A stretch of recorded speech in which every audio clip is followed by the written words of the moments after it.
మాసానాం మార్గశీర్షోహం అని భగవద్గీతలో శ్రీకృష్ణ పరమాత్మ తానే చెప్పారంటే ఆ మాసం యొక్క విశిష్టత ఎట్టిదో అర్థమవుతోంది. విశేషించి హనుమంతుని సీతాన్వేషణ ఈ మాసంలోనే జరిగింది.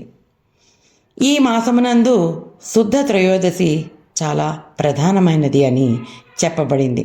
ఈ దినమనే హనుమంతుడు సీతాదేవిని చూసినాడు.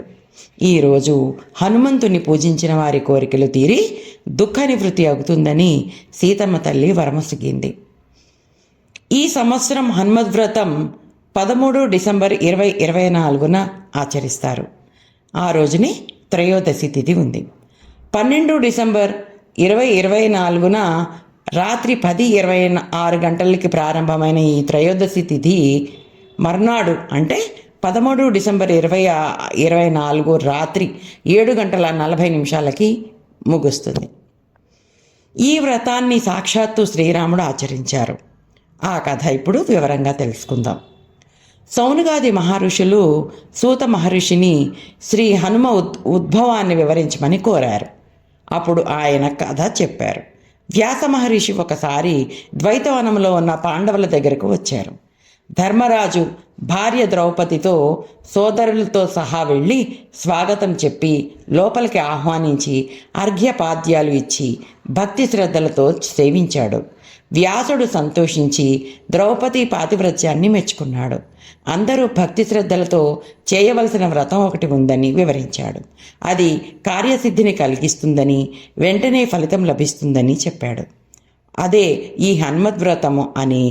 ఈ వ్రతం చేయటం వల్ల దృష్టగ్రహాల్ని, వ్యాధుల్ని పోగొట్టి సకల శుభాలు, శ్రేయస్సు కలగజేస్తుందని, దీన్ని ఆచరించి పోగొట్టుకున్న రాజ్యాన్ని మళ్ళీ తిరిగి పొందమని ఉపదేశించాడు. పూర్వం ఈ వ్రతాన్ని శ్రీకృష్ణుడు ద్రౌపదికి బోధించి దగ్గర ఉండి వ్రతం చేయించాడని, దాని ప్రభావం వల్లే పాండవులకు అఖిల సంపదలు లభించాయని కూడా చెప్పాడు. అయితే ఒకసారి అర్జునుడు ద్రౌపది చేతికి ఉన్న హనుమత తోరణాన్ని చూసి దాని వివరం అడిగాడు. ఆమె అన్నీ వివరంగా చెప్పగా అతడికి గర్వం కలగడంతో కోతిని గూర్చిన వ్రతం ఏమిటని ఈసడించాడు. తన జెండాపై కట్టబడ్డవాడు ఒక వానరుడు అయిన హనుమకు వ్రతం చేయటమని దుర్భాషలాడాడు. ఆమె ఏడుస్తూ తన అన్న శ్రీకృష్ణుడు చెప్పి చేయించిన వ్రతం ఇదని చెప్పింది. అయినా అర్జునుడికి కోపం తగ్గలేదు. ఆమె చేతికి ఉన్న తోరాన్ని బలవంతంగా లాగి పారవేశాడు. అప్పటి నుంచి పాండవులకు కష్టాలు ప్రారంభమైనాయని, అజ్ఞాత అరణ్యవాసాలు కలిగాయని వ్యాసుడు ధర్మరాజుకు చెప్పాడు. 13 ముడులు గల హనుమత తోరాన్ని తీసివేయటం వల్లే 13 ఏళ్ల అరణ్య అజ్ఞాతవాసం కలిగాయని వివరించాడు. కనుక వెంటనే హనుమత్ వ్రతం చేయమని హితవు చెప్పాడు. అప్పుడు ధర్మరాజుకి ఒక సందేహం కలిగింది. గురువుగారు, పూర్వం ఎవరైనా ఈ వ్రతం చేసి ఫలితం పొందారా అని అడిగాడు.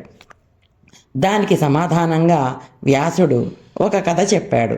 పూర్వం శ్రీరాముడు సీతను వెతుకుతూ తమ్ముడు లక్ష్మణునితో ఋష్యముఖ పర్వతం చేరాడు. సుగ్రీవ హనుమనులతో సఖ్యం చేశాడు. అప్పుడు హనుమ రామునితో తన వృత్తాంతం అంతా చెబుతూ దేవతలంతా తనకు ఎలాంటి వరాలు ప్రదానం చేశారో వివరించాడు. బ్రహ్మాది దేవతలు హనుమతో, హనుమ, నువ్వు హనుమద్వ్రతానికి నాయకుడిగా ఉంటావు. నిన్ను ఎవరు భక్తి శ్రద్ధలతో పూజించి వ్రతం చేస్తారో వారి కోరికలన్నీ నువ్వు తీరుస్తావు అని చెప్పిన మాటను రాముడికి చెప్పి, నేను నీ బెంటునని తేలిగ్గా చూడక నా వ్రతము చేసి ఫలితం పొందు. త్వరలో సీతాదర్శనం కలిగి రావణ సంహారం చేసి అయోధ్యాపతివి అవుతావు అని విన్నవించాడు. అప్పుడు ఆకాశవాణి హనుమ చెప్పిందంతా సత్యమైనదే అని పలికినది. వ్రత విధానం చెప్పమని హనుమను రాముడు కోరగా మార్గశిర శుక్ల త్రయోదశి నాడు హనుమత్ వ్రతం చేయాలని హనుమ చెప్పాడు. పంపానదీ తీరంలో శ్రీరాముడు సుగ్రీవాదులతో ఈ వ్రతం చేశాడు. 13 ముళ్ల తోరంను పూజించి కట్టుకున్నాడు. కాబట్టి సందేహం లేకుండా ధర్మరాజాదులను ఈ వ్రతం వెంటనే చేయమన్నాడు వ్యాసుడు. వ్యాస మహర్షి మాటలకు సంతృప్తుడైన ధర్మరాజు భార్య సోదరులతో వ్రతాన్ని విధి విధానంగా చేసి అంతా తోరాలు భక్తి శ్రద్ధలతో చేతికి కట్టుకున్నారు. వ్రత విధానము. ఈ వ్రతమునకు ముఖ్యమైన రోజు మార్గశిర శుద్ధ త్రయోదశి. క్రిందటి దినము నుండే ప్రయత్నములు గావించుకొనుచు శుచి అయి గడిపి బ్రాహ్మీ ముహూర్తముననే లేచి గురుధ్యానముతో పాటు వ్రతమునకు సంకల్పము చేయవలెను. హనుమంతుడు పంపాతీరమున విహరించేవాడు కాబట్టి ఈ వ్రతాన్ని పంపాతీరమునందే కావించవలెను. అది అందరకు అసాధ్యము కాన పంపాతీరమునకు బదులు పంపా కలశమును ఏర్పాటు చేసి దానిని ఆరాధించి దాని పక్కనే హనుమద్వ్రతము ఆచరించినచో హనుమంతుడు పంపాతీరము వ్రతము ఆచరించినట్లు సంతోషించి అనుగ్రహిస్తాడు. ఈ విధముగా వ్రతము చేయడం వల్ల ధర్మరాజు పాండవులు తిరిగి తమ రాజ్యాన్ని పొందారు. ఈ వీడియో మీకు నచ్చినట్లయితే లైక్ చేయండి, షేర్ చేయండి, మా ఛానల్ని సబ్స్క్రైబ్ చేయండి.